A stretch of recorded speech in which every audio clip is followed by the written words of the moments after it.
Hello మామ, మీరెట్లున్నారు? నేనైతే super. ఇక దుర్గామాత వ్లాగ్ 2 అని చెప్పేసినాం కదా. దుర్గామాత వ్లాగ్ 2 ఇక ఆడికైతే బండి మీద పోతున్నాం. చూడండి, అది జూమ్ చేస్తున్న చూసినావా, అదే టెంపుల్. బయట డెకరేషన్ మాత్రం కోమా ఉందనుకో మామ. ఖాళీ ఆడికైతే పోయినాక ఫుల్ బ్లాగ్ మొత్తం చూపెడతా. ఫేస్ రివీల్ చేసిండ్రో చేయలేదో సరేనా గాయ్స్, మొత్తం చూపెడతా. ప్లీజ్ సబ్స్క్రైబ్ చేసుకొని మన ఛానల్ని ఎంకరేజ్ చేయండి. ఇంకా మంచి మంచి వీడియోలు వస్తాయి. మంచిగా ఎంకరేజ్ చేసి మంచిగా మన ఛానల్ని సబ్స్క్రైబ్ చేసుకొని సపోర్ట్ చేయండి ప్లీజ్. ఇక ఆడికైతే వచ్చేసినాం. టెంపుల్ కాడికి వచ్చేసినాక ఖాళీ డెకరేషన్ మాత్రం పిచ్చి కోమా ఉందనుకో. ఎట్లుంది డెకరేషన్?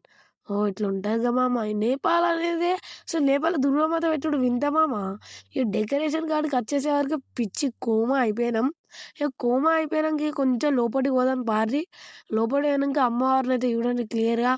అమ్మవారు ఎంత చక్కగా ఉన్నది. ఆంచెలు చిన్న బయటికి వచ్చేసే వరకు ప్రసాదం దొరికింది మనకు. ఆ ప్రసాదం వేసుకొని చిన్న తిన్నాం. తిని ఆంచెలి ఇంటికి పోతున్నాం. చలో మామ, సబ్స్క్రైబ్ చేసుకోండి ఇండియాకి. చలో మామ, ఇక జై భవాన్ అని అందరు కామెంట్లో వేసుకోరు మామ. చలో బాయ్ బాయ్ మామ.